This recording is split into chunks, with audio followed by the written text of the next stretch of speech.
আসসালামু আলাইকুম প্রিয় চাকরি প্রত্যাশী ভাই বোনেরা, আপনারা সবাই কেমন আছেন? আশা করছি আপনারা সবাই অনেক ভালো আছেন, সুস্থ আছেন। আজকে আমাদের ধারাবাহিক আয়োজনের 10 নম্বর ক্লাস। আজকের ক্লাসে আমরা সমাধান করব 316 থেকে 350তম প্রশ্ন। তো চলুন আমরা প্রতিদিন যেভাবে সলভ করি আজকেও প্রতিদিনের ন্যায় সলভ করব। তবে যেটা অবশ্যই করবেন সেটা হচ্ছে খাতা কলম নিয়ে খাতাতে আপনি ম্যাথগুলা খুব দ্রুততর সময়ের মধ্যে করবেন এবং আনসারে আপনি হচ্ছে কয়টা রাইট করতেছেন কয়টা ভুল করতেছেন, অন্তত কয়টা ভুল হচ্ছে সেগুলো ক্রস দিবেন। যেমন ধরেন ভুল হচ্ছে একটা করে, ভুল হচ্ছে একটা করে ক্রস দিচ্ছেন, দিয়ে ক্লাস শেষে নিজেকে জাজ করবেন যে 35টা প্রশ্নের মধ্যে আপনি কয়টা পাচ্ছেন, এইটা হচ্ছে জাজ করতে হবে। ঠিক আছে? তো সব কিছু ক্লিয়ারলি আমি আলহামদুলিল্লাহ ভালো আছি, শুনতে পাচ্ছেন কি না এবং কে কোথা থেকে জয়েন করেছেন জানাবেন।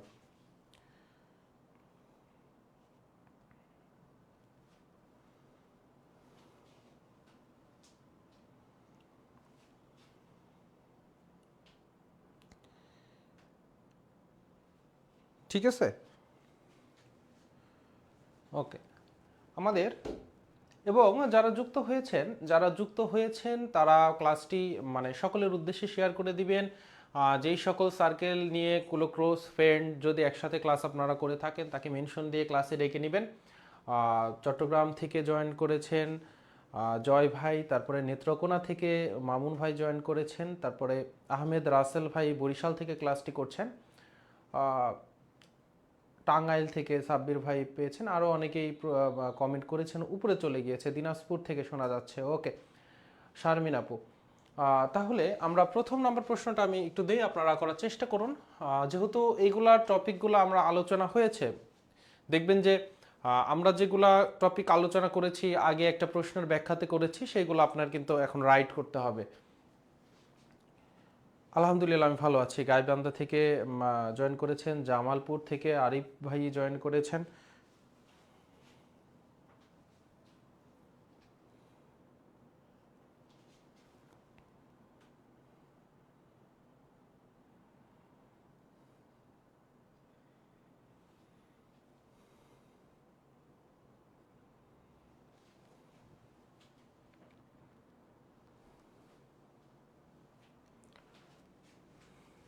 ওকে, ওয়ালাইকুম আসসালাম। কিশোরগঞ্জ থেকেও যুক্ত হয়েছেন উৎস ভাই, ক্লাস করছেন কিশোরগঞ্জ থেকে। তো চলুন, যারা যুক্ত হয়েছেন একটু সকলের উদ্দেশ্যে ক্লাসটি শেয়ার করে দিবেন। আমি একটু এই প্রশ্নের আলোচনা করি। একটি একটি বর্গক্ষেত্রের কর্ণের দৈর্ঘ্য 4√2 একক হলে ওই বর্গক্ষেত্রের ক্ষেত্রফল কত একক? বর্গক্ষেত্রের কর্ণ দেওয়া আছে, তাহলে বর্গক্ষেত্র জিনিসটা কি? চার বাহু যার সমান, যার চার বাহু হচ্ছে সমান সে হচ্ছে বর্গক্ষেত্র। তাহলে এই বর্গক্ষেত্র দেওয়া আছে, এর হচ্ছে প্রত্যেকটা বাহু সমান, তাহলে আমরা ধরি প্রত্যেকটা বাহুর দৈর্ঘ্য a মিটার করে। এবং আমরা জানি একটা বর্গক্ষেত্রের চারটা আমার কৌণিক বিন্দু থাকে, বিপরীত কৌণিক বিন্দুগুলো যুক্ত করলে আমরা সংযোগ রেখা টানলে যেই রেখাটা পাওয়া যায় তাকে কর্ণ বলা হয়। আর এটা এ আর এটা এ হলে কর্ণ সবসময় যেটা হয়, যাদের মুখস্থ নাই তারা মুখস্থ করে নেবেন, √2a কার মাধ্যমে আসছে? এটা সমকোণ যেহেতু, পিথাগোরাসের সূত্রের মাধ্যমে, অতিভুজটা হচ্ছে √2a। তো কর্ণের দৈর্ঘ্য √2a ইকুয়াল দেওয়া আছে 4√2। তাহলে উভয় পক্ষ থেকে √2 যদি উঠাই দেন তাহলে a ইকুয়াল 4। যদি প্রত্যেকটা বাহুর দৈর্ঘ্য a যদি 4 হয়, এখন বলতেছে তার ক্ষেত্রফল কত? আমরা জানি বর্গক্ষেত্র ক্ষেত্রফল হচ্ছে a এর উপর স্কয়ার, মানে a গুণন a।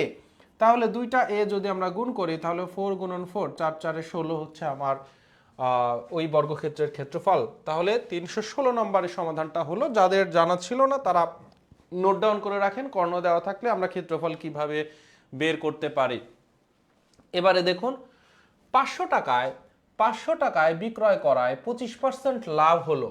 মানে একটা পণ্য যদি 500 টাকাতে আপনি বিক্রি করেন তাহলে 25% লাভ হয়। এই যে লাভ বা ক্ষতি কার রেসপেক্টে বলুন তো? এটা হয় আমি যে ইনভেস্ট করেছি, তার মানে আমি যে টাকা দিয়ে কোনো কিছু কিনেছি, আমার ক্রয় মূল্য। তাহলে সব সময় এই যে বিক্রি করেছি যে টাকা দিয়ে, সেটা হচ্ছে আমার বিক্রয় মূল্য। তাহলে প্রশ্নে দেওয়া আছে বিক্রয় মূল্য হচ্ছে 500 টাকা। এখন এই 500 টাকায় বিক্রি করলে লাভ হচ্ছে 25%। আর কি বলেছি ভাই, আমরা যেটা ইনভেস্ট করি সেটা হচ্ছে ক্রয় মূল্য। ক্রয় মূল্য সবসময় 100% ধরে নিতে হবে যখন পার্সেন্টেজে থাকবে। তাহলে ক্রয় মূল্য 100% দিয়ে আপনি কিনেছেন, 25% আপনি লাভ করেছেন, তাহলে ক্রয় মূল্যের সাথে লাভটা যোগ হয়ে বিক্রয় মূল্য হয়। তাহলে বিক্রয় মূল্য হচ্ছে 125%। এই 125% টাকাতে করলে, কনভার্ট করলে 500 টাকা হয়, প্রশ্নে সেটা বলা আছে। এখন ক্রয় মূল্য কত, তার মানে এই 100% ইকুয়াল হোয়াট, এইটা আমার প্রশ্নে চাচ্ছে। তাহলে আপনি কি করবেন, এই যে 125% ইকুয়াল দেওয়া আছে হচ্ছে 500 টাকা, সুতরাং 1% ইকুয়াল তাহলে কত হবে, 500কে 125 দিয়ে ভাগ, সুতরাং 100% ইকুয়াল কত হবে, 1% যেটা হবে 100% তার চেয়ে বেশি হবে, আর বেশি হওয়া মানে গুণ করে বাড়ায় নিতে হবে। তাহলে 500 ডিভাইডেড 125-এর সাথে আমি এই যে 100টা গুণ করে দিব। এখন কাটাকাটি করলেই আমার আনসার বের হয়ে যাবে। যেহেতু 25 আমরা জানি, 125কে 25 দিয়ে কাটলে 5 25-এ 125, 100কে 25 দিয়ে কাটলে 4 25-এ 100, এই 5 দিয়ে 500কে কাটলে 100 হয়, 4 গুণন 100 400। কারা কারা সঠিক করেছেন একটু আমি কমেন্টটা দেখে নিচ্ছি। সবাই কমেন্ট করবেন, সবাই, মানে আমি কমেন্ট দেখছি না দেখছি এটা ফ্যাক্ট না। আপনি নিজে করে, আপনি ধরেন ফিল আপ করতেন বৃত্ত, এখন আপনি কমেন্ট করবেন, এবং আপনি যদি ভুল করেন তাহলে যেটা বলেছি আপনি ক্রস চিহ্ন দিবেন খাতায় একটা অংশ দিয়ে। এই যে প্রতি 35টা যে প্রশ্ন আমরা সমাধান করছি, কয়টা প্রশ্ন আপনি ভুল করতেছেন আর কয়টা প্রশ্ন রাইট করতেছেন, এইটা সবার শেষে কমেন্ট করবেন। এটা আমি ক্লাস শেষে অন্তত দেখব আপনাদের কি অবস্থা, এবং এইটা সবসময় প্রোগ্রেস করতে হবে। আচ্ছা, 317 নাম্বার গেল। এখন বলেন এই প্রশ্নটা একটু পড়ুন। একজন ব্যবসায়ী 14% ক্ষতিতে একটি পণ্য বিক্রয় করে, 14% ক্ষতিতে পণ্য বিক্রয় করেছে। তাহলে এই যে পার্সেন্ট ক্ষতিতে দেওয়া থাকবে বা পার্সেন্ট লাভে অমুক পার্সেন্ট, এই জায়গাগুলোতে আমার ক্রয় মূল্য সবসময় কত, ক্রয় মূল্য হচ্ছে আমার 100%, কারণ আমি যেটা ইনভেস্ট করেছি পুরো টাকাটা হচ্ছে আমার মূলধন, পুরো টাকাটা হচ্ছে 100%। এখন এই 14% যদি আমার লস হয়ে যায়, 100% থেকে 14% যদি আমার লস হয়ে যায়, তাহলে বিক্রয় মূল্য প্রথম অবস্থায় কত হচ্ছে, বিক্রয় মূল্য হচ্ছে প্রথম অবস্থায় আমার 100 থেকে 14 বিয়োগ দিলে 86%। এবারে বলতেছে যদি সে 221 টাকা বেশি বিক্রি করত, তার মানে 221 টাকা বেশি মূল্যে বিক্রি করত, এই যে টাকা দিয়ে বিক্রি করায় 14% লস হয়ে গেছে, তার চাইতে যদি 221 টাকা বেশি মূল্যে বিক্রি করত, তাহলে তার 12% লাভ হয়ে যেত। 12% লাভ হলে বিক্রয় মূল্য ভাই কত হবে, 100-র সাথে আমার 12 যোগ করতে হবে, এখানে 14 মাইনাস আর এখানে 12 যোগ করতে হবে, তাহলে 112%। এখন বলতেছে তার ক্রয় মূল্য কত, একটু খেয়াল করেন। এই যে 86 থেকে, এই যে 86 থেকে 112, এই দুইটা ডিফারেন্সই কিন্তু করে দিচ্ছে এই 221 টাকা। তার মানে 112 থেকে 86 বিয়োগ করলে কত, 12 আর 14 দুইটা যোগ করে দিলে কত হয়, 26%। এই 26%ই আসলে কি আমার এই যে 221 টাকা। 26% যদি 221 টাকা হয়, 1% তাহলে কত, 221 ডিভাইডেড বাই 26, সুতরাং 100% ইকুয়াল কত, এইটার সাথে আমার 100টা গুণ হবে। ঠিক আছে, এখন কাটাকাটি করে যেটা হবে সেটা আনসার। আমরা যদি কাটাকাটি করি 3 দিয়ে যদি আমরা কাটি, সরি আমরা যদি হচ্ছে প্রথম 2 দিয়ে কাটি, এখানে 50 থাকতেছে, এখানে 13 থাকতেছে। এবার যদি এখানে কাটি 13 1 13, আর 22 থেকে 13 বিয়োগ দিলে থাকতেছে 9, আর এই 1 নিয়ে গেলাম, এবং 7 13 হচ্ছে আমার 91। তাহলে 17 আর 50, 17 গুণন 50, 16 গুণন 50, 16টা 50-এ হয় 800 টাকা, 850 টাকা হচ্ছে এখানে আনসার। তাহলে 850 টাকা আনসার।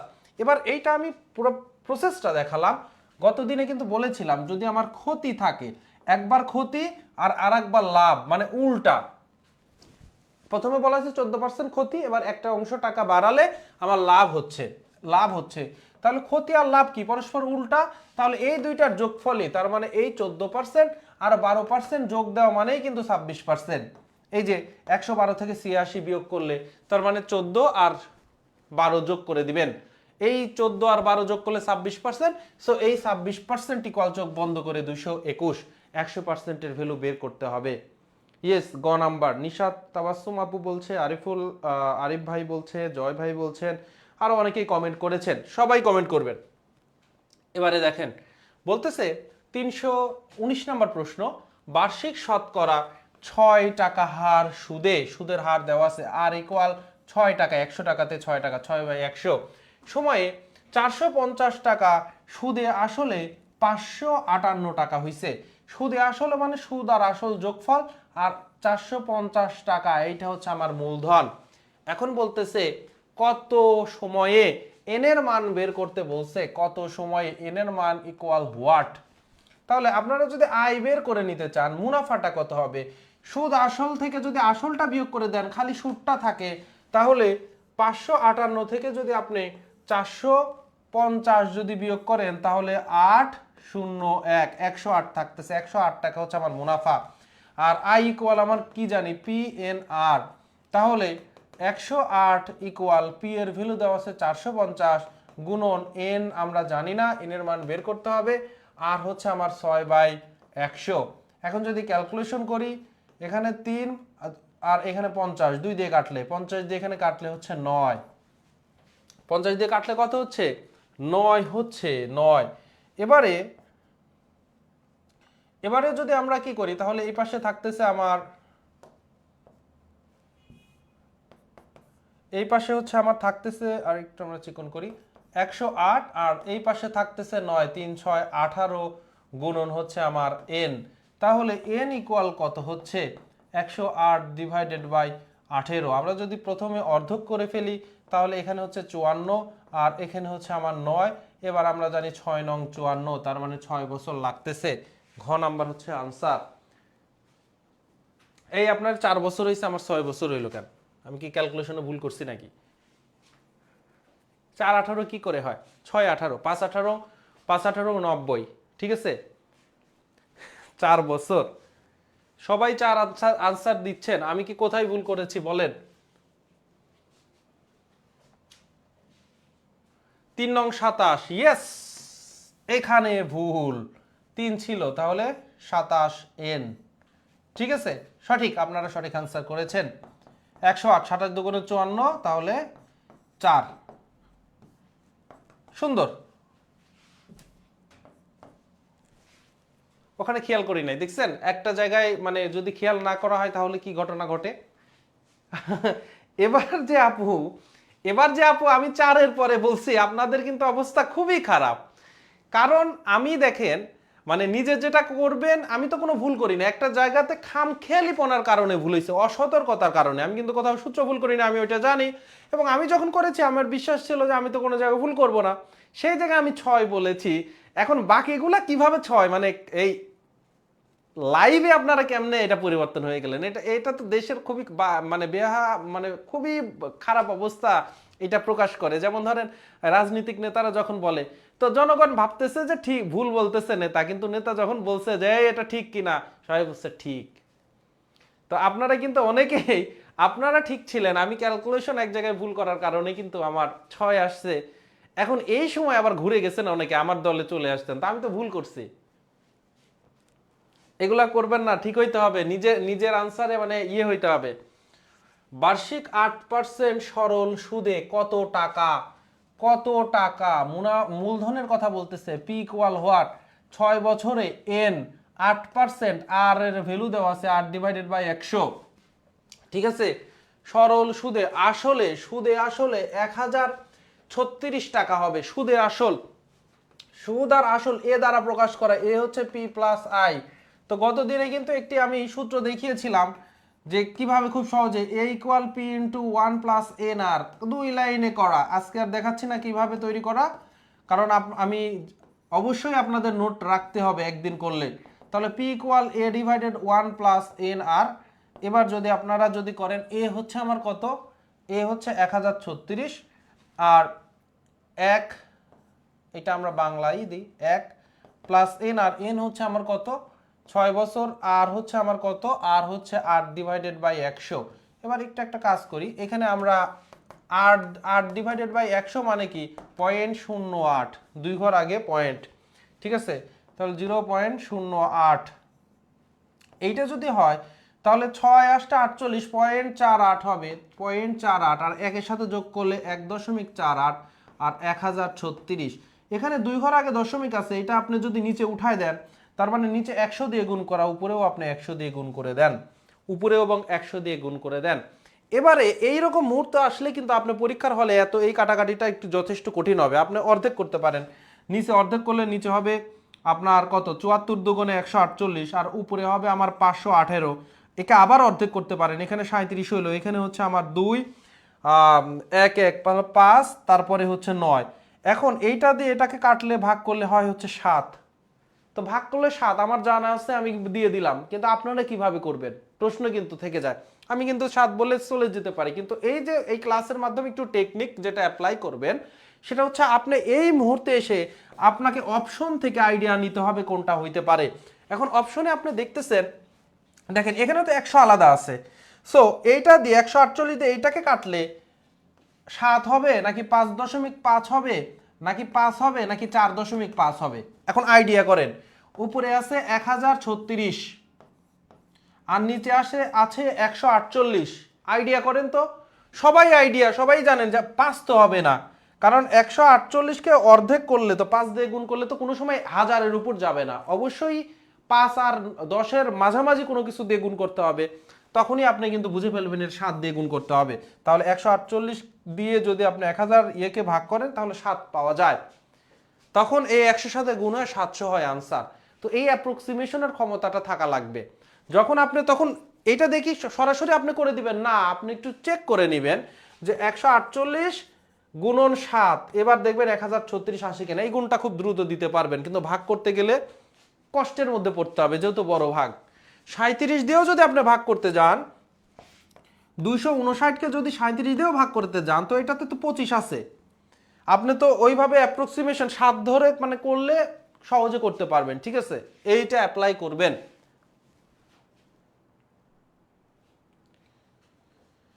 না সবগুলা ম্যাথ পরিচিত লাগে নাই, সবগুলা ম্যাথ পরিচিত লাগে নাই, অনেকগুলা টাইপ আমরা করে ফেলছি, এই জন্য হচ্ছে এই ম্যাথগুলো আপনার কাছে পরিচিত লাগতেছে, কারণ আপনি ওইটা পারেন।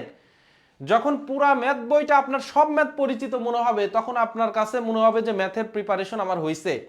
বুঝতে পারতেছেন কিছু?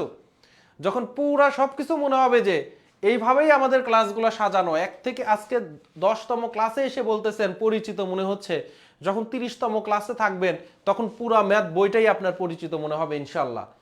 এবার দেখেন, আহসানের বেতন 5% বৃদ্ধি পাওয়ায়, আহসানের বেতন 5% বৃদ্ধি পাওয়ায় আগে যে বেতন ছিল তার চাইতে 5% বৃদ্ধি পেয়েছে, দিয়ে তার বেতন আসলে পরিমাণে 6000 টাকা বেড়ে গেছে। 5% বৃদ্ধি পাওয়ায় 6000 টাকা বেড়ে গেছে। আহসানের বেতন আগে কত ছিল ভাই? তার মানে 5% বাড়াতে 6000 বাড়ছে, মানে 5%-এর ভ্যালুই হচ্ছে 6000 টাকা। এখন আগে কত ছিল? তাহলে আগে অবশ্যই যেটা ছিল সেটাকে আমার আগে ছিল ধরেন যেটা, সেটা মোট, সেটা 100%, কারণ আগের বেতনেরই তো 5% বাড়ছে। আমাদের যে ইনক্রিমেন্ট হয়, তো কার সাথে ইনক্রিমেন্ট হয়? আমাদের মূল বেতন যেটা বর্তমানে যেটা পাই সেইটার 5%। তার মানে এই যে আগে যেটা পাইতাম সেটা 100%, এর 5% হচ্ছে আমার 6000। এখন 100%, তার মানে 1% ইকুয়াল কত? 6000 ডিভাইডেড বাই 5, সুতরাং 100% ইকুয়াল কত হবে? 100 দিয়ে গুণ, 6000 গুণন 100, নিচে হচ্ছে 5, ক্যালকুলেশন করলে 20, 6-20-এ 1,20,000 টাকা। বুঝতে পারতেছেন? এই হচ্ছে ব্যাপারগুলো, এইগুলা যদি খুব মনোযোগের সহিত করবেন, এবং এই একটা ম্যাথ করা মানে আপনি যদি মনে করেন যে আমি শুধু একটা ম্যাথ শিখেছি, তাহলে কিন্তু ভুল হবে। ওই বেতনের এইরকম টাইপের ম্যাথ প্রচুর আসে, প্রচুর আসে। তো কোনো জায়গায় 2% দেওয়া থাকবে, কোনো জায়গায় বলবে 10% বাড়ানোতে তার বেতন 2000 টাকা বেড়ে গেছে, কোথাও 5% 15% বাড়ানোতে তার বেতন 4000 টাকা বেড়ে গেছে, তখন প্রশ্ন করবে। এবার দেখেন, দুইটি সংখ্যার অর্ধেকের যোগফল 51 বলা আছে, দুইটা সংখ্যা, যে কোনো দুইটা সংখ্যা, তাদের পার্থক্যের 1/4 13 বলা আছে। এবার বলতেছে সংখ্যা দুইটি কত? সংখ্যা দুইটি আপনার ইচ্ছা হলে এ বি ধরতে পারেন, আপনার ইচ্ছা হলে এক্স ওয়াই ধরতে পারেন, তবে বাসায় আপনি যেটা ধরবেন এটাই, মানে বাসাতে একটাই নির্দিষ্ট ধরবেন, যেন পরীক্ষার হলে চলক কোনটা ধরবো এই নিয়ে কোনো টেনশন না হয়, ঠিক আছে? তাহলে আমি ধরি এ আর বি, বলতেছে তার অর্ধেকের যোগফল, তার মানে A plus B, A by two plus B by two equal বলতেছে 51। এখানে আমরা 2 যদি আমরা লসাগু করি তার মানে উপরে এ প্লাস বি থাকতেছে, এইটা হচ্ছে 51। তাহলে এ প্লাস বি ইকুয়াল 51 দুগুণে 102। এবার বলতেছে এই এদের তাদের পার্থক্যের আমরা ধরে নেই এটা বড় ছিল, তাহলে পার্থক্য মানে বিয়োগফল একটা থেকে এক্স মাইনাস ওয়াই, সরি এ আর বি ধরছি তো এ মাইনাস বি, তাহলে এ মাইনাস বি একে যদি 4 দিয়ে ভাগ করি তাহলে আমার হবে হচ্ছে 4 দিয়ে যদি ভাগ করি তাহলে হবে হচ্ছে 13। তাহলে এ মাইনাস বি এই 4 দিয়ে গুণ করলে 4 13 হচ্ছে আমার 52। এখন দেখেন এইটা আমরা আপনাদেরকে শিখিয়েছি যে এ প্লাস বি আর এ মাইনাস বি থাকলে দুইটা যোগ করে 2 দিয়ে ভাগ করলে বড়টার মান, বিয়োগ করে 2 দিয়ে ভাগ করলে ছোটটার মান।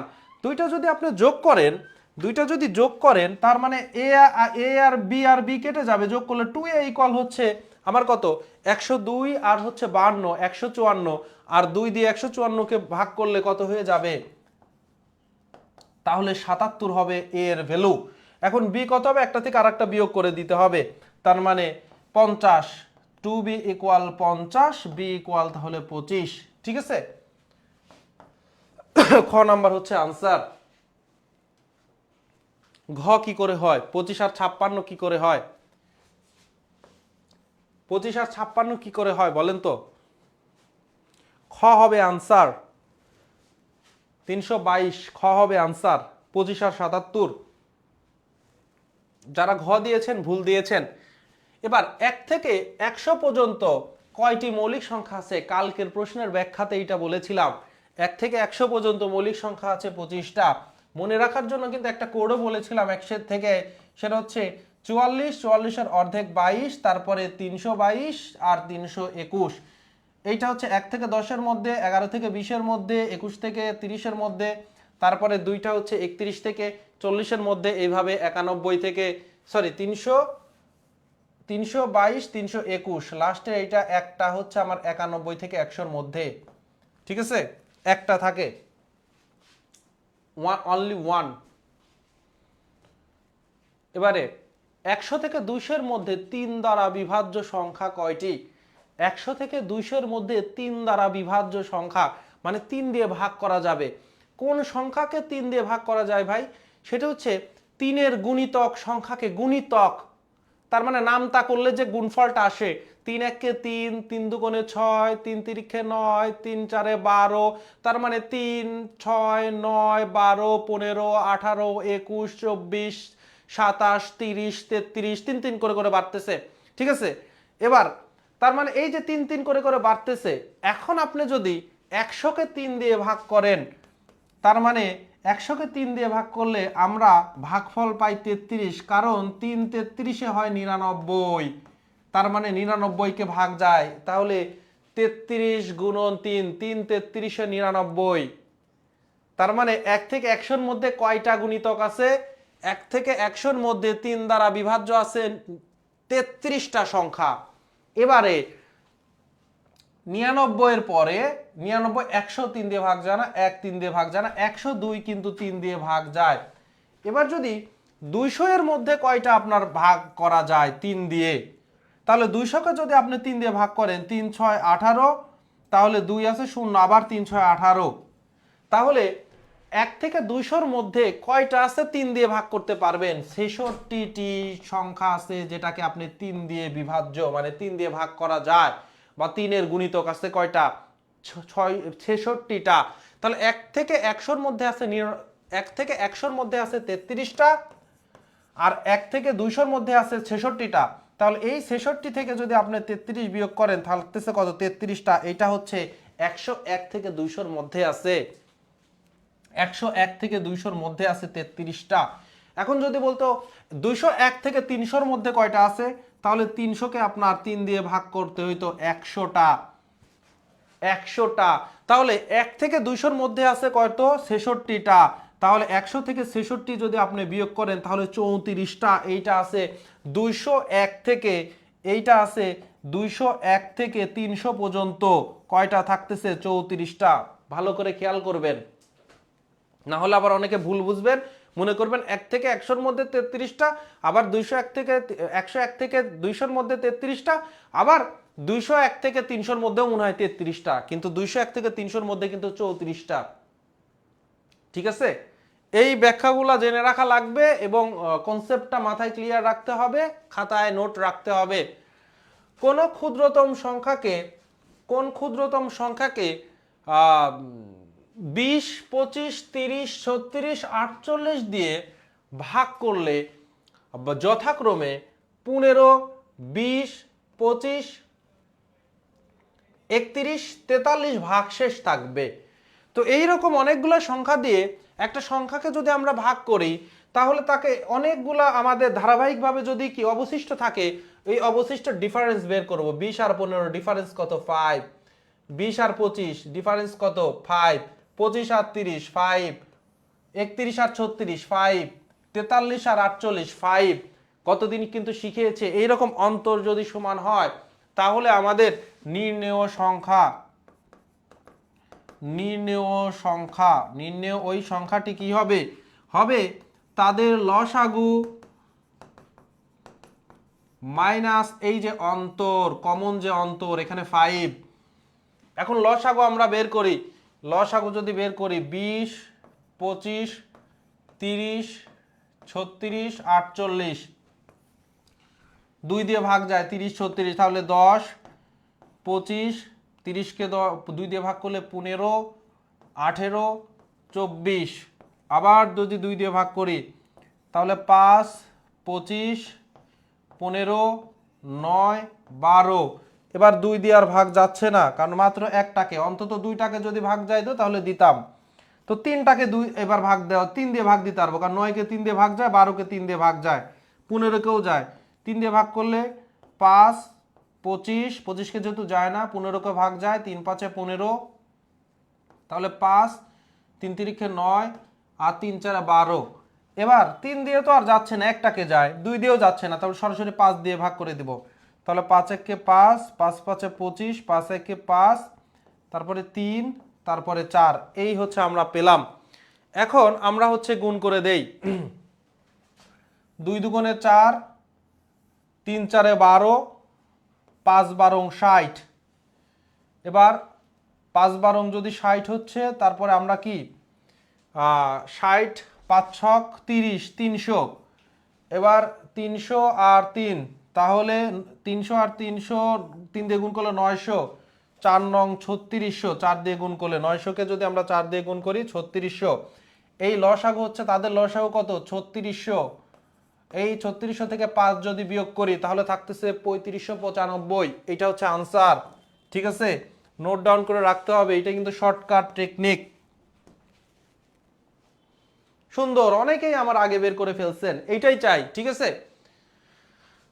দুটি সংখ্যার গুণফল 54, গসাগু লসাগু দেওয়া আছে 18, তাদের গসাগু কত? দুইটি সংখ্যার লসাগু গুণন গসাগু সূত্রটি গতকালকে আমরা করিয়েছি।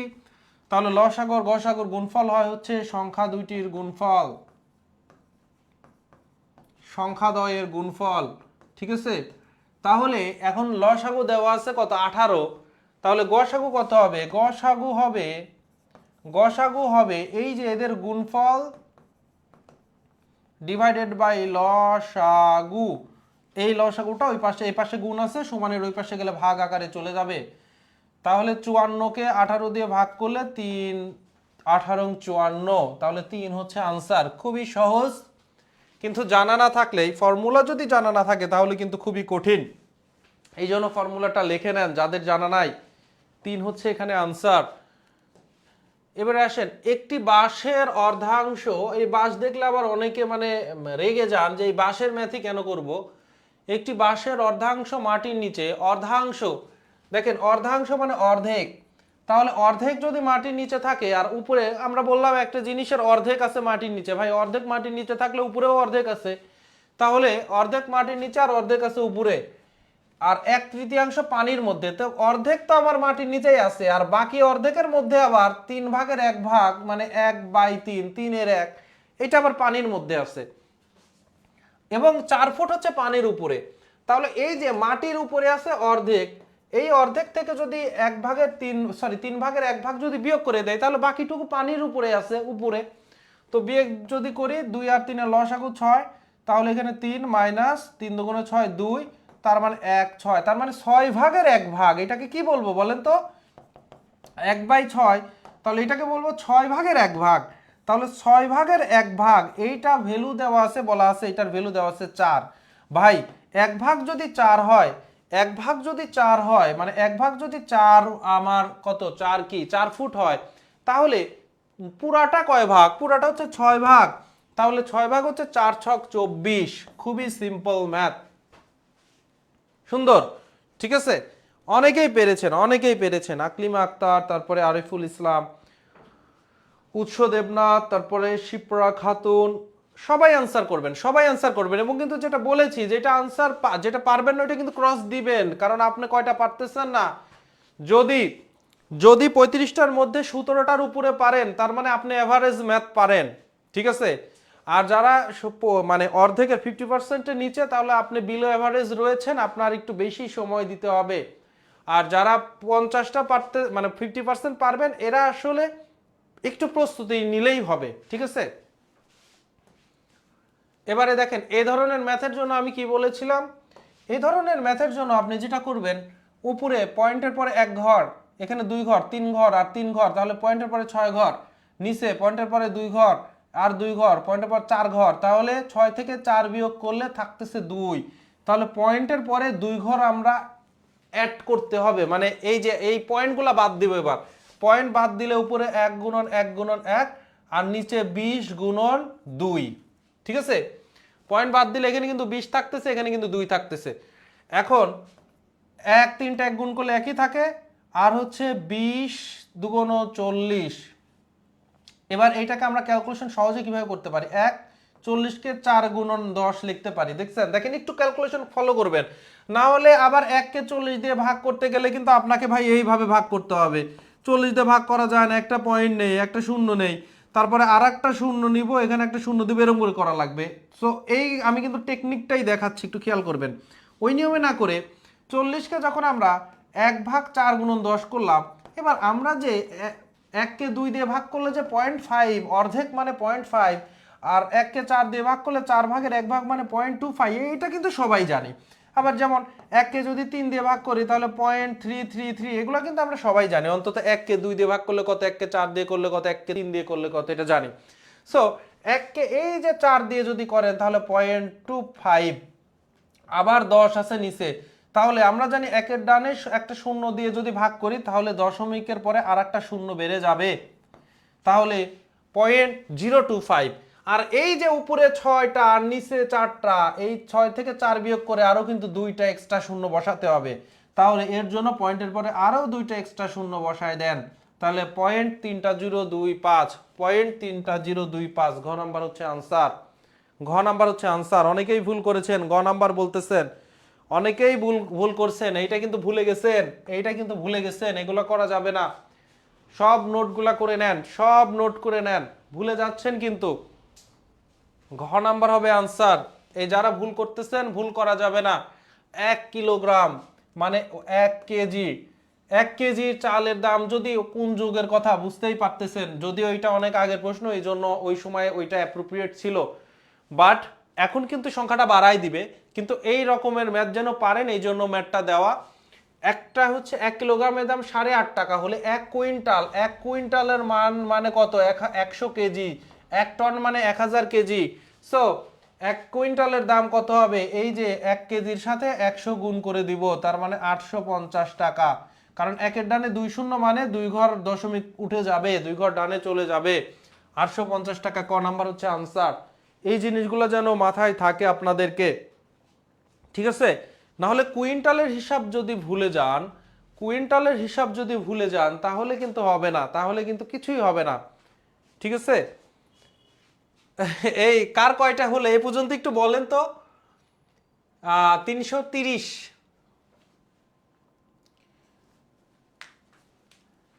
কি অবস্থা, কার কেমন হচ্ছে, মানে ভুল গেছে কয়টা এটা একটু জানান। কোনো এক স্থানের সপ্তাহের গড় তাপমাত্রা 30 ডিগ্রি, তার মানে এভারেজ 30। প্রথম 3 দিনে গড় তাপমাত্রা 28°C। ভাই গড় যদি 30 হয় তো প্রথম 3 দিন, প্রথম দিন, 2 দিন, দ্বিতীয় দিন, তৃতীয় দিন, প্রথম দিনে 2 ডিগ্রি কম পড়ছে, দ্বিতীয় দিনে 2 ডিগ্রি কম পড়ছে, তৃতীয় দিনেও 2 ডিগ্রি কম পড়ছে। তার মানে মোট তো 3 দুগুণে 6 ডিগ্রি কিন্তু আপনার কি আছে, কম পড়ছে প্রথম 3 দিনে। এখন তার মানে পরের দিনগুলোতে এই 6 ডিগ্রি বেশি পড়ছে, না হলে তার এভারেজ গড় তো 30 হইতো না। এগুলো তো বুঝতেছেন। বললাম যে দুইজন বন্ধুর বয়সের গড় হচ্ছে 25 বছর। এখন একজনের যদি 23 বছর হয় ভাই, তাহলে ওই যে 25 থেকে যে 2 বছর কম, তাহলে আর একজনের বয়স অবশ্যই 25-এর চাইতে 2 বেশি, না হলে তো গড় 25 হইতো না। কারণ গড় 25 মানে 25 দুগুণে 50, দুইজনের যোগফল 50। তাহলে একজনের যদি 25 গড় থেকে যদি 2 কম হয়, তাহলে আর একজন কিন্তু গড় থেকে 2 বেশি হবে।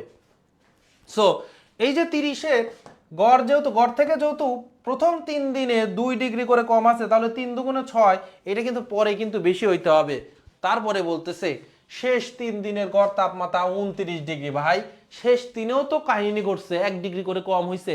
তাহলে শেষ 3 ডিগ্রি, তাহলে শেষ 3 ধরেন এটা 1 2 3তম, এটা চতুর্থ দিন, মাঝে 5 6 7, এই 3 দিনে আবার কিন্তু 3 ডিগ্রি কম আছে। তার মানে এই 3ও কিন্তু আবার কি সবগুলা এই চতুর্থ নাম্বার দিনে অনেক হিট হইতে হবে। কত বেশি হইতে হবে? এখানকার 3 দুগুণে 6 আর এখানে 3 1-কে 3, এই 6 আর 3 যোগ করলে 9 হয়, এই 30-এর সাথে 9 যোগ করলে আমার 39 ডিগ্রি। না হলে তো গড় মান হইতো না 30 ডিগ্রি, কারণ গড় তো 30 হইতে হবে। ঠিক আছে? আর না হলে সমীকরণ দিয়ে করতে হবে। সমীকরণ দিয়ে করাও ইজি, খুব কঠিন না। এভাবে চিন্তা করলেই সবচেয়ে দ্রুততম সময় হয়। এ অনুপাত বি ইকুয়াল 2:3, বি অনুপাত সি ইকুয়াল 6:7 হলে এ আর সি এর মান কত? এটার জন্য আমাদের কি করতে হবে, এখানকার বি এর মান যেহেতু বি কমন, এখানকার বি দিয়ে এদিকে গুণ করবেন। এখানকার বি এর ভ্যালু আছে 3, তাহলে 3 6 18, 3 7 21, আর এখানকার বি দিয়ে এদেরকে আবার গুণ করবেন 6 দিয়ে, 6 দুগুণে 12 আর 3 6 18। তার মানে প্রথমটা হচ্ছে এ, তারপরেরটা বি, আর সবার শেষেরটা সি। তাহলে এ আর সি কত হবে ভাই? এ হচ্ছে আমার 12 আর সি হচ্ছে আমার 21। 3 দিয়ে যদি কাটি, 3 4 12, 3 7 21, 4:7। ঘ নাম্বার হচ্ছে আনসার। এক ব্যক্তির মাসিক আয় ও ব্যয়ের অনুপাত 5:3। তার মানে তার আয় যদি 5x হয়, তাহলে তার ব্যয় হচ্ছে 3x। তাহলে তার সঞ্চয় হচ্ছে আমার কত? 2x হচ্ছে তার সঞ্চয়। তার মাসিক সঞ্চয় যদি 10,000 টাকা হয়, তাহলে 2x ইকুয়াল কত? 10,000 টাকা। তাহলে x ইকুয়াল কত ভাই? 2 দিয়ে ভাগ করলে 5,000 টাকা x। তার মানে ওই x এর যে অনুপাত 5,000 টাকা, এখন বলছে তিনি কত টাকা আয় করেন? তিনি আয় করেন 5x টাকা। তাহলে x এর ভ্যালু যদি 5 হয়, তাহলে 5 5-এ 25,000 টাকা তিনি আয় করেন। গ নাম্বার একদমই সহজভাবে চিন্তা করবেন, এই যে দেখালাম যেভাবে, এভাবে। ঠিক আছে? এবার দেখেন পিতা ও পুত্রের বয়সের অনুপাত 4:1। তার মানে পিতা যদি আমার 4x হয়, তাহলে পুত্র শুধু x, তাদের বয়সের গুণফল 256। তাহলে গুণফল 4x গুণন x ইকুয়াল 256। তার মানে 4x² ইকুয়াল 256। তাহলে x² ইকুয়াল কত হবে? 256 ডিভাইডেড বাই 4, 4 ছক 24, আর 25 থেকে 24 বিয়োগ করলে 1 থাকে, এই 6 নিয়ে আসলাম, 4 4-এ 16। এবার x² ইকুয়াল যদি 64 হয়, তাহলে x ইকুয়াল কত হবে? 8 হবে। তাহলে x ইকুয়াল 8 হবে মানে 4 8টা 32 হচ্ছে বাবার বয়স, আর ছেলের বয়স 8 বছর। এখন বলতেছে 4 বছর পরে তাদের বয়সের অনুপাত। 4 বছর পরে বাবার বয়স হবে 32 আর 4-এ 36, আর ছেলের বয়স হবে 8 আর 4-এ 12। অনুপাত করলে 12 দিয়ে 36কে কাটে 3 3 12 36, তাহলে 3:1 হচ্ছে আনসার, ক নাম্বার। সুন্দর। ঠিক আছে? এই যে অনেকে পেরেছেন, এগুলা খুব সুন্দর করে নোট রাখতে হবে। এবার দেখেন এই ম্যাথটা দেখেন, এই ম্যাথগুলা কিন্তু খুবই জটিল। আমরা 3 জায়গায় নিছি, আরও কিন্তু অনেক জায়গায় কিন্তু এগুলো আসে। তো ম্যাথগুলা পড়লে খুবই জটিল মনে হবে। গত ক্লাসেও আমরা একটা ম্যাথ এইরকম টাইপের দেখিয়েছি, আজকে একটু আরেকটু পেঁচানো, ঢাকা থেকে টাঙ্গাইলের দূরত্ব ৪৫ মাইল। ধরেন এইটা ঢাকা, এইটা ধরেন টাঙ্গাইল, তো ৪৫ মাইল। এবার বলতেছে করিম ঘন্টায় ৩ মাইল হাঁটে, আর হচ্ছে রহিম আবার ৪ মাইল হাঁটে। করিম ঢাকা থেকে রওনা হওয়ার ১ ঘন্টা পরে রহিম টাঙ্গাইল থেকে রওনা হয়েছে। একজন ঢাকা থেকে করিম, আর এখান থেকে রহিম। কিন্তু কথা থাকে যে এই রহিম ১ ঘন্টা যাওয়ার পরে ১ ঘন্টায় এ যাবে কত? করিমের বেগ ৩, তাহলে ১ ঘন্টায় ৩ মাইল গেলে আর অবশিষ্ট থাকবে কত? ৪৫ থেকে ৩ বিয়োগ করলে আর অবশিষ্ট থাকে হচ্ছে আমার কত? ৪২। তখন তার মানে দেখেন একটু চিন্তা করেন, ১ ঘন্টা পরে এ ৪২ মিটার, ৪২ মাইল হচ্ছে মধ্যবর্তী দূরত্ব আছে। এ যাচ্ছে, করিম যাচ্ছে ৩ মাইল পার বেগে, আর এ আসতেছে হচ্ছে আমার ৪ মাইল পার বেগে। এখন বলতেছে রহিম কত মাইল হাঁটার পর করিমের সাথে দেখা হবে। তো গতদিন কিন্তু ট্রেনের হিসাব করেছিলাম।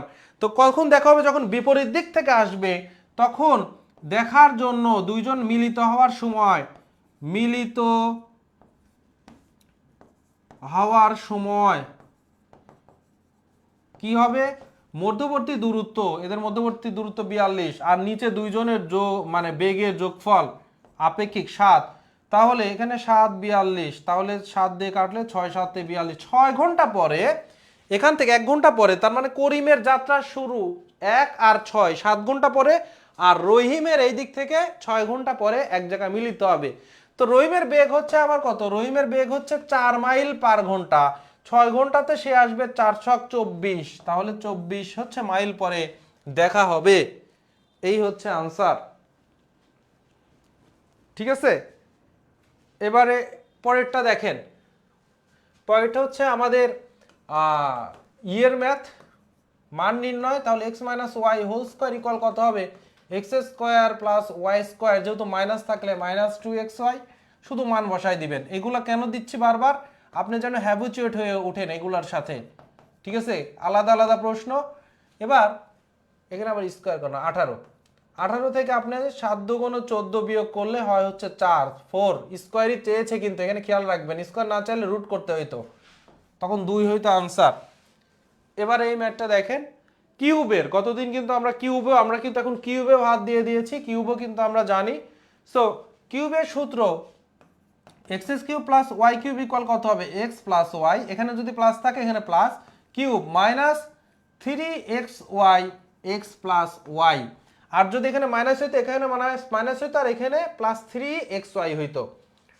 সো এক্স প্লাস ওয়াই এর ভ্যালু আছে 7, 7 এর উপর কিউব, মাইনাস 3 গুণন এক্স ওয়াই এর ভ্যালু 12 আর 7। এবার একটু খেয়াল করেন আমি ক্যালকুলেশনটা কিভাবে করি। এই যে শুধু ম্যাথ পারলেই হবে না, ক্যালকুলেশনও কিন্তু একটু ভালো করে দ্রুততর সময়ের মধ্যে করার চেষ্টা করতে হবে। এখানে 7 আছে, এখানেও 7 আছে 3টা, এখানে 7 আছে 1টা, তাহলে একটা 7 কমন নিতে পারবেন। তাহলে একটা 7 কমন নিলে 7 কিউব থেকে যদি আপনি 7 কিউব রে 7 গুণন 7 গুণন 7 লিখতে পারবেন। একটা 7 কমন নেওয়া মানে আরো দুইটা 7 আছে, তাহলে 7 আর 7 49, এখানে 49 আছে, মাইনাস 3 12 36। এবার 49 থেকে 36 বিয়োগ দিলে কত হয়? 13, 7 13 কত হয়? 7 13 91। দেখছেন, না হলে কিন্তু এই ম্যাথটা আপনার একটু সময় বেশি লাগতো। কমন নেওয়ার কারণে ম্যাথটা কত ছোট হয়ে গেছে, ক্যালকুলেশনটা ইজি হয়ে গেছে কমন নেওয়ার কারণে। উৎপাদক এখন পাটাপাট পেরে যাওয়ার কথা। তাহলে কত? 6, 6 দুগুণে কত হয়? 6 দুগুণে 12, তাহলে 3 4 12, তাহলে 2x square minus 4xy plus 3xy minus 6y square. তাহলে 2, এখান থেকে যদি 2x কমন নেন তাহলে x মাইনাস 2y, আর এখান থেকে যদি 3 কমন নেন 3y যদি কমন নেন x মাইনাস 2y। এবার দেখেন x মাইনাস 2y যদি আপনি কমন নেন তাহলে এখানে থাকতেছে 2x plus 3y, 2x plus 3y। প্রতিদিন কিন্তু আমরা একটা করে উৎপাদক দেখতেছি, এই কারণেই যে উৎপাদক যেন আপনার শিখে যান এই সময়ের মধ্যে, এবং কোনোভাবেই যেন উৎপাদক আপনি ভুল না করেন, কোনোভাবেই যেন উৎপাদক আপনি ভুল না করেন। এবার গসাগুটা সবাই করবেন, গসাগুটা সবাই করবেন। দেখেন এক্স স্কোয়ার মাইনাস 3x, এখান থেকে x কমন নিতে পারেন, x মাইনাস 3, তারপরে এক্স স্কোয়ার মাইনাস 9, এটাকে এক্স স্কোয়ার মাইনাস 3 স্কোয়ার করতে পারেন। এরপরে এক্স প্লাস 3 আর এক্স মাইনাস 3, এ প্লাস এ স্কোয়ার মাইনাস বি স্কোয়ারের সূত্র ফেলে দিলেন, এ প্লাস বি ইন্টু এ মাইনাস বি। পরেরটা x square minus 4x plus 3, উৎপাদক বিশ্লেষণ 3, 3 কে 3 1 কে 3, তাহলে আমরা 4 পেয়ে যাব। 3x minus x plus 3, x যদি কমন নেন এক্স মাইনাস 3, মাইনাস যদি 1 কমন নেন তাহলে এক্স মাইনাস 3। যারা আজকে নতুন ক্লাস করতেছেন তাদের কাছে কিন্তু ব্রেনে আসবে না, কিন্তু যারা ধারাবাহিক ক্লাস করতেছেন, এজন্যই বলি যে ধারাবাহিক ক্লাস করুন, এজন্যই বলি ধারাবাহিক ক্লাস করুন, তারা কিন্তু এগুলা খুব দ্রুত পারবেন। কারণ আমরা শুরুর দিকে কিন্তু এই উৎপাদকটা অনেক সহজ সহজ উৎপাদক নিচ্ছিলাম এবং স্লোলি আপনাদেরকে উৎপাদকটা বুঝিয়েছি। এখন যখন গসাগু করতে বলবে তখন কমন নিতে হবে। কমন কোথায় আছে দেখেন, এখানেও এক্স মাইনাস 3 আছে, এক্স মাইনাস 3 আছে, এক্স মাইনাস 3 আছে। সো গসাগু হবে এক্স মাইনাস 3। আর যদি লসাগু বলতো ভাই কি হইতো, লসাগু যখন বলতো তাহলে কি হইতো, যেটা কমন এক্স মাইনাস 3 আছে ওইটা তো নিবই, তারপরে যেগুলা কমন নাই, এখানে এক্স কমন নাই, তারপর এখানে এক্সটা গুলাও নিবে, এক্স প্লাস 3 এবং এক্স মাইনাস 1। তাহলে এক্স মাইনাস 1 আর এখানে এক্স স্কোয়ার মাইনাস 9, এইটার এটা গুণ করে দিলাম, মানে শুরুরটাতে চলে গেলাম। এইটা হবে লসাগু। ঠিক আছে, গ নাম্বার রাইট, সুন্দর, অনেকেই পেরেছেন। এক্স এর মান কত হলে 2 two the power 4x minus 12 equal 16 হয়? এই জাতীয়র জন্য দেখেন আমার সেম বেজের উপরে a two the power x equal যদি a two the power y হয়, তার মানে এখানেও বেজে এখানেও বেজে সমান বেজ যদি হয় তাহলে পাওয়ারগুলাও সমান। সো আমরা লিখতে পারি x ইকুয়াল y। এখন এইরকম যখন কোনো ম্যাথ দেওয়া থাকবে 4x মাইনাস 12 ইকুয়াল 16, তখন বুঝে নেবেন বাম পাশে যেহেতু বেজ আছে কত 2, ডান পাশের সংখ্যাটাকেও 2 বেজের উপরে লিখতে হবে। তাহলে 2 two the power 4x minus 12, আমরা জানি 16কে আমরা 2 গুণন 2 গুণন 2 গুণন 2, কারণ 2 দুগুণে 4, 4 দুগুণে 8, 8 দুগুণে 16, তার মানে 4টা 2, তার মানে 2 টু দি পাওয়ার 4 আকারে লেখা যায়। সো এইটাকে আমরা লিখলাম 2 টু দি পাওয়ার 4। এখন কি বললাম, এইটারও বেস দেখেন 2, এইটারও 2, তার মানে এ তাহলে উপরের গুলা সমান হয়ে যাবে x ইকুয়াল y। সো উপরের 4x মাইনাস 12 ইকুয়াল হয়ে যাবে আমার কত 4। এখান থেকে আমরা 4x ইকুয়াল মাইনাস 12টা ওই পাশে গেলে প্লাস 12 হইলে 16 হয়ে যাবে, তাহলে x ইকুয়াল হয়ে যাবে 4। এই হচ্ছে আপনার প্রসিজার, পুরা প্রসেসটা হচ্ছে এইটা। 4 হবে আনসার, ঠিক আছে। ইয়েস, উম্মে কুলসুম, তারপরে রেজওয়ানাত, শরীফুল ইসলাম, হ্যাঁ অনেকগুলো আপু এবং হচ্ছে ভাইয়েরা সবাই পারছেন, ঠিক আছে।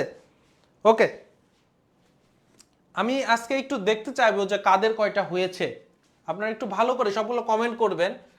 এবার দেখেন এই ধরনের ম্যাথ কিন্তু দেখেন লগের আজকেরটা একটু জটিল মনে হচ্ছে কি, লগের জন্য বলেছিলাম লগ এ ভিত্তিক এ ইকুয়াল কিন্তু 1, মানে ভিত্তি এবং এখানকার যে ইয়েটা থাকবে আর্গুমেন্ট দুইটা যদি সমান হয় তাহলে আনসার আমার 1 হবে। সো এই দিক থেকে আমরা লগ 10 ভিত্তিক 10 ইকুয়াল 1, আবার আমরা লগ √5 ভিত্তিক √5ও করলে 1, আমরা যেটাই করি না কেন কিন্তু 1 হবে। লগ 5 ভিত্তিক লগ 5ও কিন্তু 1, 5 ভিত্তিক 5, মানে এর ভ্যালু তো যে কোনো কিছু হইতে পারে, যে কোনো একটা সংখ্যা হইতে পারে। এখন এখানে লগ 5 আছে, সো লগ 5, এই যে 3√5 এইটাকে আমরা লিখতে পারি 5 টু দি পাওয়ার 1/3। শিখেছি কিনা বলেন তো, n মূল x থাকা মানে x to the power 1 divided by n, 1 কে n দ্বারা ভাগ করা, তাহলে 3 থাকা মানে 1 কে 3 দ্বারা ভাগ করা, আর রুট থাকা মানে শুধু রুট, মানে কোনো কিছু এখানে না থাকা মানে এটা বর্গমূল, তার মানে 1 কে 2 দিয়ে ভাগ করা। এবার আমরা সূচকের আরেকটা সূত্র, অনেকগুলো সূত্র কিন্তু আজকে সূচক ও লগের এই একটা ম্যাথ সলভ করতে যায় দেখতেছি। দেখেন a two the power m গুণন a two the power n, যখন গুণ থাকে সেম বেজের তখন পাওয়ারগুলো যোগ হয় m প্লাস n। সো পরের লাইনে কিন্তু আমরা লিখতে পারি লগ 5 আর 5 টু দি পাওয়ার 1/3 প্লাস 1/2। এবার আরেকটা আমরা সূত্র শিখেছিলাম, সেটা হচ্ছে লগ a ভিত্তিক b to the power c। এই যে এই পাওয়ারটা সবার উপরের পাওয়ারটা আমি সামনে নিয়ে আসতে পারি, c সামনে নিয়ে আসতে পারি, লগ এ ভিত্তিক বি করতে পারি। তাহলে এই পাওয়ারটা কিন্তু আমার সবার উপরে আছে, তাহলে একে কিন্তু আমরা সামনে নিয়ে আসতে পারি 1/3 1/2 আর লগ 5 ভিত্তিক 5। এবারে আপনি এখান থেকে লগ 5 ভিত্তিক 5 মানে 1, তাহলে এটাকে নাই করে দিতে পারেন। ঠিক আছে, এবার এটা ক্যালকুলেশন করলে আনসার হয়ে যাবে 3 আর 2 এর লসাগু 6, তাহলে 2 + 3 উপরে থাকতেছে 5, নিচে হচ্ছে 6। ঠিক আছে, এটা যখন আপনি বুঝে ফেললেন কারণ 1 আর 1/3, তখন তো আপনি এগুলার করার দরকার নাই, সরাসরি এখানে করে ফেলবেন, তখন হবে 5 আর 6 কিন্তু আনসার খুব দ্রুতই করতে পারবেন। গ নাম্বার, ইয়েস গ নাম্বার হচ্ছে আনসার, গ নাম্বার হচ্ছে আনসার। দেখেন এই ম্যাথটা একটু দেখি, এই ম্যাথটা একটু দেখি, আমরা ধারার মধ্যে একটু টাফের মধ্যে আসতেছি। তো ধারাতে 1 5 9, তখন আমরা ধারার মধ্যে যেটা আপনাদেরকে বলেছি প্রথম দুইটার মধ্যে পার্থক্য করবেন, 1 আর 5 এর মধ্যে পার্থক্য 4, তারপর এটা পার্থক্য দেবেন 5 আর 4 এর মধ্যে পার্থক্য 4, তার মানে বুঝতেছেন প্রত্যেকটার মধ্যে পার্থক্য কত করে থাকবে, 4 করে থাকবে। এবং ধারার যোগফল বের করতে বলছে, ধারার যোগফলের সূত্র, ধারার যোগফলের সূত্র যাদের মুখস্থ নাই, n সংখ্যক এটাকে বলে সমান অন্তরের ধারা, আমরা কিন্তু একাধিক দিনে বলেছি। তাহলে n/2 a + l, এ হচ্ছে আমার কি, যারা ভুলে গেছেন তাদের জন্য এ হচ্ছে আমার প্রথম পদ, আর হচ্ছে এল হচ্ছে আমার কি, এল আমার হচ্ছে কি, এল হচ্ছে আমার শেষ পদ, আর এন হচ্ছে পদের সংখ্যা, পদ ও সংখ্যা কয়টা পদ আছে, আর এসটিএইচ মানে এন এন পদের যোগফল, এন পদের যোগফল, এখানে এন পদের যোগফল আমাদের বের করতে হবে। এখন আমরা তো এন কয়টা পদ আছে এটাই জানি না, 1 5 9 9 করতে করতে 81 পর্যন্ত, এর মধ্যে পদ কয়টা আছে আমরা কি জানি না। এই জন্য আমাদেরকে আর একটা সূত্র মুখস্থ রাখতে হবে, সেটা হচ্ছে পদ ও সংখ্যা। পদ ও সংখ্যা n ইকুয়াল শেষ পদ, শেষ মাইনাস শুরু মানে প্রথম পদ, ডিভাইডেড বাই অন্তর প্লাস হচ্ছে 1 1, শেষ পদ মানে এল, এল দ্বারা শেষ পদ বোঝায়, মাইনাস শুরুর পদ হচ্ছে এ, অন্তর হচ্ছে আমার ডি। তাহলে নতুন আর একটা টার্ম যেটা হচ্ছে অন্তর, এর আগের দিনও আমরা এগুলো ব্যাখ্যা লিখেছি, তারপরে আজকে আবার দেখাচ্ছি যারা নতুন। ঠিক আছে, তাহলে আগে আমরা এখান থেকে কি বের করে নিব, আমরা এখান থেকে বের করে নিব কয়টা পদ আছে। তাহলে 81 থেকে যদি আমরা 1 বিয়োগ করি, প্রথম পদ 1, ডিভাইডেড অন্তর হচ্ছে 4 প্লাস হচ্ছে 1, তাহলে 81 থেকে 1 বিয়োগ করলে 80, 4 দিয়ে ভাগ করব, তাহলে 4 20 80 যোগ 1 21 হচ্ছে আনসার। এই 21 যদি আমরা এখানে বসাই দেই, 21 ডিভাইডেড বাই 2, আর এ কত, এ হচ্ছে 81, সরি এ হচ্ছে আমার 1, এ হচ্ছে কত, এ হচ্ছে 1, এল হচ্ছে 81, তাহলে এই যে 21 ডিভাইডেড বাই 2, 81 আর 1 যোগ করলে 82, এই কাটাকাটি করলে আমরা কত হয়, এখানে থাকতেছে হচ্ছে 41, 41 দুগুণ 82, তাহলে 21 আর 41 গুণ করলেই হবে আমার আনসার। তাহলে 21 4 1 কে 4, 4 দুগুণে 8 84, 1 6 8 861 হচ্ছে আনসার, খ নাম্বার। ঠিক আছে, তাহলে এখানে কিন্তু সূত্র আমরা দেখেছি কয়টা, সূত্র এখানে কিন্তু আমরা দেখেছি দুইটা, একটা হচ্ছে এসটিএইচ এর এই সূত্রটা, আর আরেকটা হচ্ছে আমরা এন এর এই সূত্রটা। এই দুইটা সূত্র যেন আপনারা মুখস্থ থাকে। সূত্র যদি এইটা অ্যাপ্লাই করে আর একটু আমরা আরেকটা আজকে দিয়েছি, যেমন এই সূত্রটা যেহেতু নতুন, এই জন্য আপনারা এটার সাথে আরেকটু হ্যাবিচুয়েট হয়ে নেন। একটি সমান্তর অনুক্রমের পঞ্চম 5 নম্বর পদ হচ্ছে 18, 5টি পদের যোগফল 75 হলে প্রথম পদটি কত। তাহলে পঞ্চম পদ তার মানে S5, 5টি পদের যোগফল কত হবে, n divided by 2 a plus l। এখন দেখেন 5টি পদের যোগফল দেওয়া আছে 75, n এর মান দেওয়া আছে 5, তাহলে 5 ডিভাইডেড বাই 2, a এর মান বের করতে হবে, l এর মান দেওয়া আছে পঞ্চম পদ হচ্ছে 18, ক্যালকুলেশন করলেই হয়ে যাবে। 75 দুগুণে 150 ইকুয়াল 5 a প্লাস 18। এবার 5 দিয়ে যদি 150কে কাটেন তাহলে 5 30 150 30, তাহলে আমাদের এখানে কত হচ্ছে a প্লাস 18, এই 18কে ওই পাশে দিয়ে দিলে a 30 থেকে 18 বিয়োগ করলে 12 হচ্ছে আনসার। বুঝতেই পারতেছেন, সো এই সূত্রটা কিন্তু খুবই ইম্পর্টেন্ট, আজকেই যেহেতু এটা আমরা এতদিনের মধ্যে শিখলাম, সূত্রটা যেন ভুল না হয়। এইভাবে কিন্তু আমরা পুরা মানে সবকিছুই কিন্তু শিখে যাবে, এমন কোনো সূত্র নাই যে আমরা করব না এই 1000টা প্রশ্নের মধ্যে। এবং সবাই ব্রেনে রাখতে পারবেন না, কারণ যাদের বেসটা অনেকটা দুর্বল তারা তো ব্রেনে রাখতে পারবেন না। তারপরে কেন নিচ্ছি, কারণ এতে করে আপনার অন্তত না হলেও 60% মাথায় থাকবে, যাদের কিছুই মাথায় আগে ছিল না। এবং এত বেশি উপকৃত হবেন, কারণ যারা ম্যাথ কিছুই বোঝেন না, আপনারা একটা বেসিক লেকচার বেসিক কোর্স করে দেখুন, আপনি 2-3টা চ্যাপ্টারের পরে আপনার আর ইয়ে হবে না, মানে আপনার এনার্জি থাকবে না। এই জন্য অন্তত আপনার প্রস্তুতিটা 50% পর্যন্ত যাইতে হয়, তারপরে আবার বেসিক ক্লাস করতে হয়, তখন আপনার এনার্জিটা ধরে রাখতে পারেন। যেই কারণে আমরা বলতেছি যে যারা হচ্ছে 50% এটার উপরে পারবেন, এই যে আমরা যে ক্লাসগুলো নিচ্ছি, তারা আসলে যে কোনো বেসিক ক্লাস করার জন্য রেডি আছেন, মানে করবেন, মানে যে কেউই বেসিক ক্লাস করতে পারে, কিন্তু ওই যে স্ট্যামিনা তো ধরে রাখতে পারে না, যারা কিছুই পারে না, ধৈর্য হারায় ফেলে, তাল মিলাইতে পারে না, পিছনে পড়ে যায়। সো আগে অন্তত একটা লেভেল পর্যন্ত আসতে হবে। এই প্রশ্নটা দেখেন, x প্লাস 2y এর ভ্যালু দেওয়া আছে 4, আর x বাই ওয়াই ইকুয়াল 2, তাহলে এই ওয়াইটা ওই পাশে নিয়ে গেলে x ইকুয়াল 2y। এই x এর ভ্যালু যদি আপনি এখানে বসান, x এর value 2y plus 2y equal 4, তার মানে 4y ইকুয়াল 4, সুতরাং y ইকুয়াল 1। আর y এর ভ্যালু যদি আপনি এখানে বসান, তাহলে x এর ভ্যালু হচ্ছে 2, বলতেছে x ইকুয়াল কত, গ নাম্বার হচ্ছে আনসার। দেখছেন কত সহজ, খুবই সহজ। একটি কোণের মান তার পুরো কোণের, এগুলা কিন্তু আর বলার উচিত না, বারবার বলছি, খালি প্রশ্ন পেঁচায় দিচ্ছি। এখন আর সরাসরি বলে নাই, বলতেছে পুরো কোণের মানের অর্ধেক। তাহলে একটা কোণের মান তার পুরো কোণের অর্ধেকের সমান। তার মানে এই পুরো কোণ যদি, একটা কোণ যদি x হয়, তাহলে তার পুরো কোণ বড় 2x, দুইটা মিলে 3x। আমরা জানি পুরক কোণ কখন হয়, যখন দুইটা কোণের যোগফল 90 ডিগ্রি হয়। যখন দুইটা কোণের যোগফল 90 ডিগ্রি হয়, তাহলে x ইকুয়াল কত, 90কে আমি 3 দিয়ে ভাগ করলে আমার 30 হচ্ছে আমার আনসার।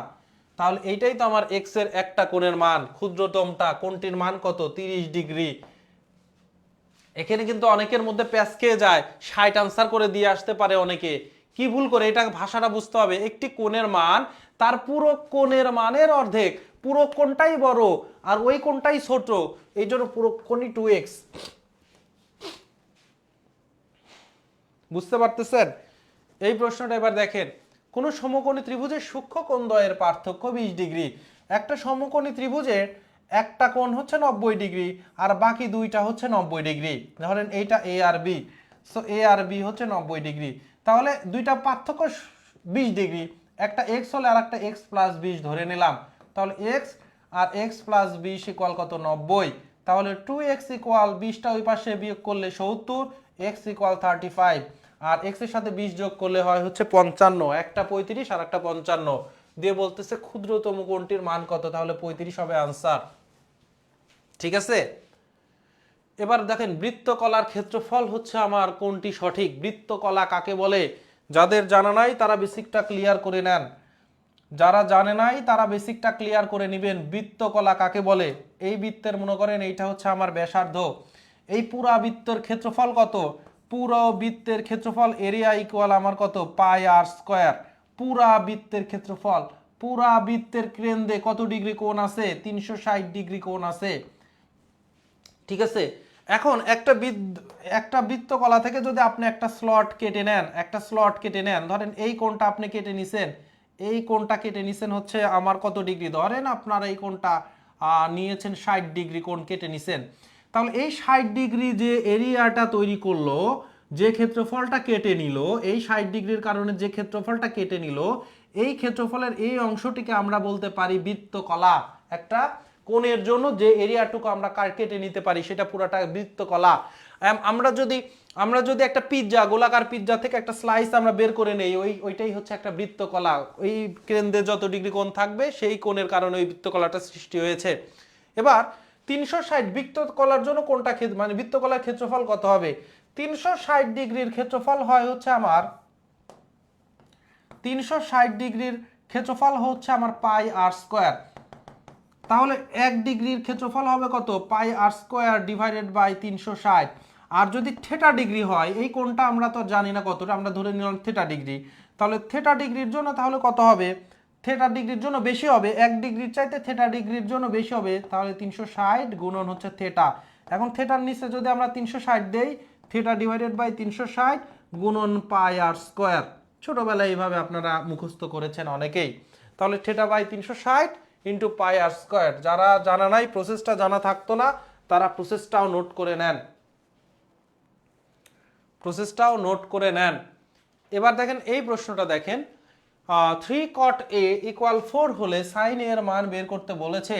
তাহলে এই 3টা এই পাশে নিয়ে আসলে cot a ইকুয়াল হচ্ছে আমার 4 ডিভাইডেড বাই 3। এখন একটা সমকোণী ত্রিভুজ আমরা বানাই, ধরেন এইটা a কোণ। আচ্ছা, এবার cot মানে কি বলেন তো, tan মানে tan থিটা মানে লম্ব ডিভাইডেড বাই ভূমি, আর আমরা জানি cot হচ্ছে tan এর উল্টা। সো cot হবে তাহলে ভূমি ডিভাইডেড বাই লম্ব। তাহলে ভূমি হচ্ছে 4 আর লম্ব হচ্ছে 3, আর ভূমি 4 আর লম্ব 3 হলে অতিভুজ 5। এখন সাইনের কথা বলছে, সাইন মানে আমরা কি জানি, আমরা সাইন মানে জানি হচ্ছে লম্ব ডিভাইডেড বাই অতিভুজ, লম্ব ডিভাইডেড বাই অতিভুজ। তাহলে লম্ব এখানে কত, লম্ব হচ্ছে 3 আর অতিভুজ 5, 3/5 হচ্ছে আনসার। ঠিক আছে, যাদের এখনো মুখস্থ না এগুলো মুখস্থ করে নেবেন। আমরা কিন্তু ত্রিকোণমিতিক অনুপাত, অনেকে ক নাম্বার দেখাচ্ছেন, ভুল করতেছেন। কস যদি বলতো এইটা হচ্ছে ভূমি হচ্ছে 4, যদি কস বলতো তাহলে আমার কত ওই ক নাম্বার আনসার হতো। এবারে একটা মানসিক দক্ষতা, এগুলো জীবন ঘনিষ্ঠ মানসিক দক্ষতা। এর পিছনে ফিজিক্স রয়েছে, কিন্তু ফিজিক্স হচ্ছে এই মানসিক দক্ষতাতে ফিজিক্স কেউ আপনাকে বুঝাবে না। কেন? কারণ অত সময় নাই আপনাদের জবের সময়ে। বলতেছে কোনো নৌকাকে বেশি গতিতে চালাতে হবে, সরি কোনো একটা নৌকাকে বেশি গতিতে চালাতে হবে, বৈঠা ব্যবহার করতে হবে কোথায়, পেছনে, সামনে, ডান পাশে না বাম পাশে? আপনি নৌকা যারা চালিয়েছেন তারা এটা জানেন। নৌকার যদি সামনে থেকে নৌকার বৈঠা করেন তাহলে নৌকা শুধু ঘুরবে, নৌকার ভারসাম্য রাখা যায় না, খুব কঠিন হয়ে যায়। নৌকার যদি শুধু এক সাইডে দেন নৌকা নিয়ে যাইতে পারবেন, কিন্তু নৌকাকে যদি সবচেয়ে ফাস্টলি নিয়ে যাইতে চান তাহলে নৌকার পেছনে বসে নৌকাকে সামনের দিকে নিয়ে যেতে হবে, পেছন থেকে আপনার মানে করে বৈঠা দিয়ে হচ্ছে ওই যে বৈঠা বেয়ে হচ্ছে আপনাকে এটা করতে হবে। সো সবার শেষে পেছনে ক নাম্বারে হবে আনসার, সবার শেষে। যারা জানা নাই, নৌকাতে এটা করেন নাই, বাম পাশে বলতেছে একজন, বাম পাশে কিন্তু না। সো নৌকায় কিন্তু উঠার অভিজ্ঞতা একদমই নাই। ঠিক আছে, পেছনে করতে হবে, পেছনে। ঠিক আছে, ছেলেরা দেখতেছি বেশি ভুল করতেছে এটা, ছেলেরা বেশি। আর নৌকার ভারসাম্য রাখা কিন্তু খুব টাফ একটি ব্যাপার। আমি যখন ক্লাস 10-এ ছিলাম তখন ওই 4 বন্ধু মিলাই আমরা নৌকায় গেছিলাম। তো নৌকায় যে নৌকা টোকা ডুবাই নিয়ে মনে করেন যে নৌকা পরে তুলে, মানে এরকম বুক পানিতে হচ্ছে, তো তো কি করব, এই শাপলা বিলে যে এই কাজটা হয়েছে তখন ভিজেই গেছে, তখন নৌকারেই তুলে আমরা নিয়ে আসছি টেনে, আর উপরে উঠেই নাই, সাহসই পায় নাই, কারণ উপরে উঠছে আবার ডুবে গেছি। তো কয়বার এরকম উঠবো আর ডুববো, তো নৌকারেই পরে টেনে নিয়ে আসতে হয়েছে। আচ্ছা, এবারে আসেন ইংরেজি বর্ণমালার ধারাবাহিকভাবে 18তম অক্ষরের বাম দিকে, তার মানে ধারাবাহিকভাবে 18তমর বাম দিকে আবার 10তম অক্ষর কোনটি? কয়টা আছে মোট? 26টি। প্রথমতমকে প্রথম এ, শেষতমকে 26তমকে 26তম জেড। এখন 18তম যে আবার 10তম, 18তমের বামে 10তম, তাহলে 18তম থেকে আমি 10তম বিয়োগ করবেন, 8তম বর্ণটাই হবে সেই বর্ণ। 8তম কে আছে A B C D E F G H, 8 number দেখেন এইচ, ক নাম্বার হবে আনসার। বুঝতে পেরেছেন? খুবই সহজ, কঠিন না কিন্তু। এইচ হবে আনসার। ঠিক আছে, আজকের দিনের লাস্ট ওয়ান, এইটা হচ্ছে দাগাবেন, এইটা দাগাবেন এবং দাগানোর পর সাথে সাথে বলবেন, যারা এটা দাগায় ফেলবেন তারা বলবেন যে আজকের দিনে আপনার কয়টা হয়েছে, আজকের দিনে কয়টা হয়েছে এইটা বলবেন। আজকের দিনের কয়টা হয়েছে এইটা বলবেন। কেউ যদি কয়টা হয়েছে এটা না বলে পার্সেন্টেজ বলতে চান তাহলে ক্যালকুলেটর ইউজ করে আপনার যে কয়টা হয়েছে, ধরেন আপনার 30টা হয়েছে, 30 ডিভাইডেড বাই হচ্ছে আমার কত 35 দিয়ে ক্যালকুলেশন করে যেটা আসবে তার সাথে 100 গুণ করে পার্সেন্টেজ বলবেন। সংখ্যাই বলেন, কোনো সমস্যা নাই। প্রশ্নটা দেখেন, 1994 সালের 1 ডিসেম্বর, অনেকে আবার 1 ডিসেম্বর বলে ফেলেন।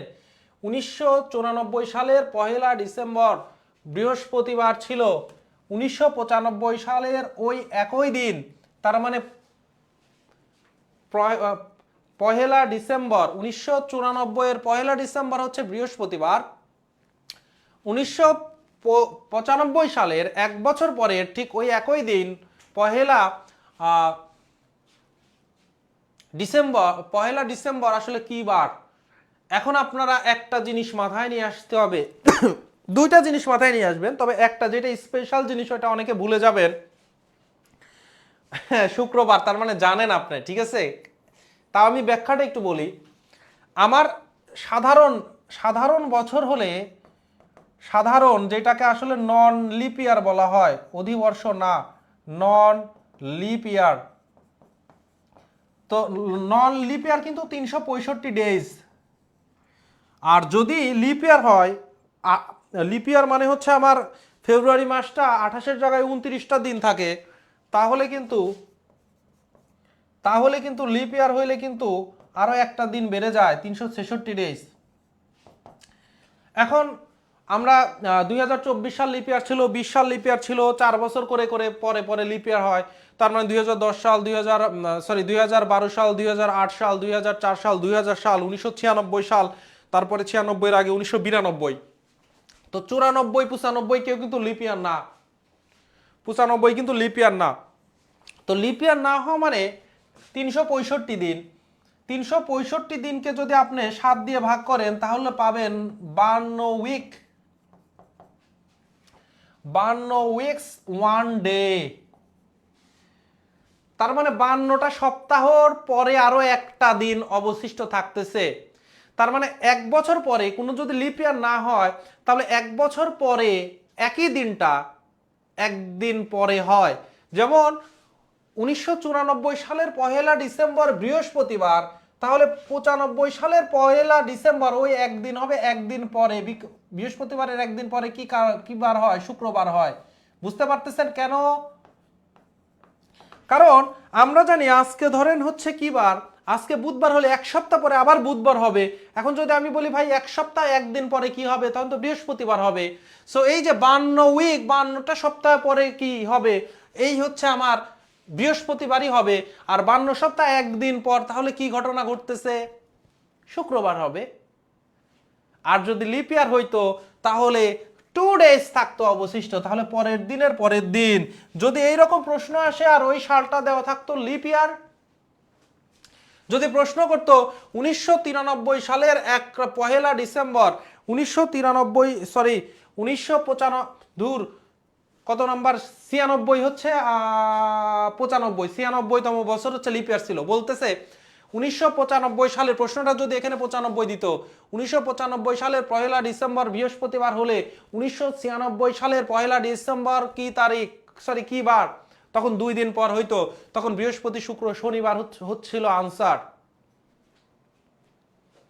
না ভাই, আহমেদ রাসেল ভাই ভুল বলতেছেন। 4 দিয়ে ভাগ করলে লিপ ইয়ার না। লিপ ইয়ার বের করার হচ্ছে প্রসেস আছে। কোনো একটা সংখ্যা, কোনো একটা বছর লিপ ইয়ার হবে কিনা এইটার জন্য আপনাকে বছরটা 400 দিয়ে ভাগ করতে হবে। যদি 400 দিয়ে ভাগ চলে যায় তাহলে বছরটা লিপ ইয়ার, কোনো সন্দেহ নাই। আর কোন বছর 4 দিয়ে গেলেও যে লিপ ইয়ার হবে, 4 দিয়ে গেলে অধিকাংশ লিপ ইয়ার, কিছু কিছু ব্যতিক্রম আছে। যেমন 100কে তো তার 4 দিয়ে ভাগ করতে পারেন, 100 বছরকে লিপ ইয়ার, নেটে সার্চ দেন, ইজন্ট 100 হচ্ছে তো কি 110th, মানে 100 ইয়ার ওয়াজ আ লিপ ইয়ার অর নট, এভাবে আপনি দেন, দেখবেন 100তম বছর লিপ ইয়ার ছিল না, 200কেও 4 দিয়ে ভাগ করা যায়, 200তম বছর লিপ ইয়ার ছিল না, 300কেও 4 দিয়ে ভাগ করা যায়, 300তম বছর লিপ ইয়ার ছিল না, 400তম বছর আবার লিপ ইয়ার ছিল। এরকম ভাবে 2000 মানে 2100 মানে এই যে এখন 2000 কত সাল চলে, যদি 2100 সালে আপনি যান, 2100 সাল, 2100 সালে যখন যাবেন, তার মানে 2100 সালে যখন যাবেন 4 দিয়ে ভাগ যাবে, কিন্তু 2100 সাল কিন্তু আপনার লিপ ইয়ার না। ঠিক আছে, বুঝতে পারছেন? নোট ডাউন করে রাখেন। কার কয়টা হয়েছে এবার বলেন, ক্লাস কিন্তু শেষ।